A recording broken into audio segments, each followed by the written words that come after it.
खुद से जीतने वालों को मेरा सलाम। पैरामेडिक्स वो लोग होते हैं जो इमरजेंसी सिचुएशन में लोगों को मेडिकल सेवाएं देते हैं। ये लोग अक्सर एम्बुलेंसेस और इमरजेंसी वार्ड्स में काम करते मिल जाएंगे। एक ऐसी ही पैरामेडिक थी नताशा, जो कुछ दिनों की छुट्टियां लेकर घर की शादी में शामिल होने के लिए आई थी। जहां नताशा ने अपने ताऊजी को देखा और चिंतित हो गई। उसने सीधे ताऊजी से कहा कि आपको देखकर मुझे अच्छा नहीं लग रहा। पता नहीं, पर मुझे आपका चेहरा ठीक नहीं लग रहा। मेरा मन कहता है कि कुछ तो गड़बड़ है। चलिए जल्दी हॉस्पिटल चलते हैं। ताऊजी ने उसकी बात को टाला और कहा, बेटा मैं एकदम भला चंगा हूं। नताशा का मन नहीं माना तो उसने तत्काल एम्बुलेंस बुलाई और ताऊजी को हॉस्पिटल ले गई। नताशा का इंट्यूशन एकदम सही था। 5 घंटे के अंदर ताऊजी की हार्ट सर्जरी शुरू हो गई, क्योंकि मेडिकल टेस्ट में पाया गया कि हार्ट की मेजर आर्टरी में ब्लॉकेज है और ताऊजी को कभी भी हार्ट अटैक आ सकता है। नताशा की समझदारी ने एक बड़ी दुर्घटना बचा ली थी। लेकिन ये कैसे संभव है? एक साधारण सी नर्स ने शक्ल देखकर कैसे बता दिया कि अच्छे वाले इंसान को हार्ट अटैक आने वाला है? इसका जवाब छिपा है रेपिटेशन और ऑब्जर्वेशन में। जब मेजर आर्टरीज में ब्लॉकेज बढ़ना शुरू होता है तो शरीर में खून और ऑक्सीजन की कमी होने लगती है। ऐसा होने पर शरीर प्रायोरिटाइज करता है, पहले जरूरी ऑर्गन्स को खून सप्लाई करता है। इस कारण ऊपरी खाल के कुछ हिस्सों को खून भेजना कम कर देता है, जिस कारण चेहरे के कुछ हिस्से सफेद पड़ जाते हैं। लेकिन ये अंतर बहुत बारीक है, आसानी से नहीं दिखता। नताशा 20 सालों से इमरजेंसी वार्ड में काम कर रही थी। कई सालों से हार्ट अटैक वाले पेशेंट्स को इमरजेंसी रूम में लेटा हुआ देख रही थी, तो उसके दिमाग ने चेहरे पर खून रहित पैटर्न्स को पकड़ने की क्षमता विकसित कर ली। Layers of knowledge. जब भी आप कोई काम ध्यान लगाकर बार बार करते हो तो आपको पता नहीं चलता, लेकिन सबसे पहले आपका दिमाग नोटिस करता है कि काम की सफलता के लिए कौन सी कंडीशन जरूरी है, यानी कौन सा डेटा इंपॉर्टेंट है। फिर जरूरी डेटा के पैटर्न्स बनाकर रिकॉर्ड कर लेता है। दिमाग इस काम में एक्सपर्ट है, कई हजार वर्षों से करते आ रहा है। पहले इंसान जंगलों में आसपास की परिस्थिति देखकर जहरीले खाने और खतरनाक जानवरों के बारे में अलर्ट हो जाता था। इसलिए आज इंसान का दिमाग एक अच्छी पैटर्न रिकॉग्नाइजिंग और माहिर प्रिडिक्शन मशीन है। जैसे एक्सपर्ट हेयर ड्रेसर्स जो सालों से महिलाओं के बाल काटते और छूते आ रहे हैं, उन्हें बालों की चिकनाहट से अंदाजा लग जाता है कि क्लाइंट प्रेग्नेंट है। या एक्सपर्ट ड्राइवर को 200 मीटर या 300 मीटर दूर से ही अंदेशा हो जाता है कि आगे कुछ गड़बड़ होने वाली है।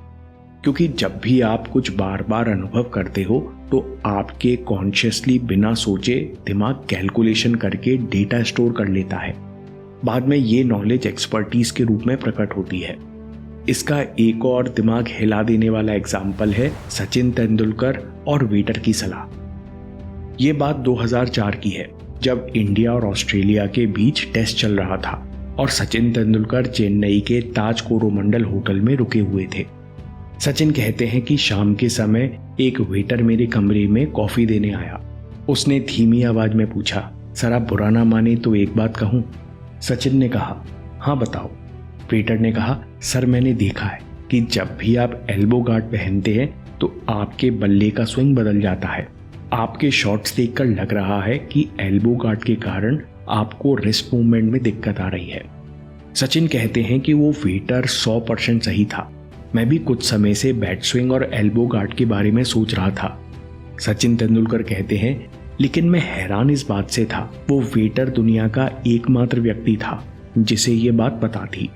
सचिन तेंदुलकर कहते हैं, ये बात मेरे कोच भी नहीं जानते थे। मैंने उस वेटर से पूछा, आपको ये सब कैसे पता चला? तो वेटर ने सचिन से कहा, सर मैं आपका फैन हूं। आपकी हर इनिंग की हर बॉल 5 बार रिवाइंड करके देखता हूं। इसलिए पिछली कुछ पारियों को देखकर लगा कि एल्बो गार्ड की वजह से आपकी बैट स्विंग पूरी नहीं हो रही। इसके बाद सचिन तेंदुलकर ने अपना गार्ड और टेक्निक दोनों सुधारी। शायद यह मुलाकात उनके लिए टर्निंग पॉइंट साबित हुई होगी। 2003 में उनका टेस्ट एवरेज 17 के आसपास था, वहीं 2004 में उनका एवरेज 57.18 पहुंच गया। दोस्तों, ये पावर है ऑब्जर्वेशन और रिपीटिशन की। आप चाहे कोई भी हो, अगर आप बार बार किसी चीज की प्रैक्टिस करते हैं या बार बार उस चीज को ऑब्जर्व करते हैं तो आप एक कला विकसित कर लेते हैं। आपको चीजें और पैटर्न्स देखने लगते हैं जो साधारण अनट्रेन्ड आंखों के लिए असंभव है। प्रैक्टिस का कोई तोड़ नहीं। जब भी आप ध्यान से प्रैक्टिस करते हो तब आप बहुत कुछ सीखते हो। आपको लगता है कि आप एक चीज पर काम कर रहे हो, केवल क्वेश्चन पेपर सॉल्व कर रहे हो, लेकिन आपको पता नहीं चलता कि आपका दिमाग बहुत सारा डेटा इकट्ठा कर रहा है, कनेक्शंस और पैटर्न्स बनाकर स्टोर कर रहा है। बाद में वो इस नॉलेज का इस्तेमाल करके आपको पहले ही सावधान कर देगा कि इस तरह का क्वेश्चन स्किप कर दो, समय वेस्ट करने या गलती होने के चांसेस ज्यादा हैं। आर्नोल्ड कहते हैं कि लर्निंग हमेशा से हो रही है, आपको बस ध्यान देने की जरूरत है। आर्नोल्ड इसकी एक कहानी बताते हैं कि मेरे पास एक बॉडी बिल्डर आया। वो कई सालों से एक ही लेवल पर अटका हुआ था। वो 5 सालों से ढूंढ रहा था कोई जादुई तरीका जिससे उसकी प्रोग्रेस बढ़ जाए, लेकिन आर्नोल्ड ने उसका वहम तोड़ा और कहा कि अपनी प्रैक्टिस पर ध्यान दो, हर चीज को नोट करो, छोटे छोटे इंप्रूवमेंट या फेलियर्स पर ध्यान दो और बार बार ये करते रहो। आर्नोल्ड की सलाह मानकर उस बॉडी बिल्डर ने हर दिन अपना रूटीन डिटेल में नोट करना शुरू कर दिया कि कुछ मसल्स के ग्रुप्स के ज्यादा सेट करने पर उसकी ग्रोथ बढ़ रही है। वो जिस मैजिक फॉर्मूले का इंतजार कर रहा था वो उसकी प्रैक्टिस और छोटी छोटी चीजों को ऑब्जर्व करने में छिपा था।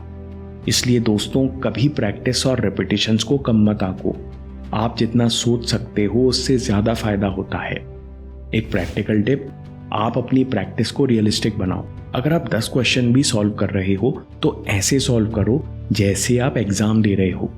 आपका फोकस तो बढ़ेगा ही, साथ में आपका दिमाग डेटा पैटर्न्स अपने आप रिकॉर्ड करेगा, कुछ अनुभव बनाएगा और रियल टाइम में अपने आप ही आप ज्यादा अच्छा परफॉर्म करोगे।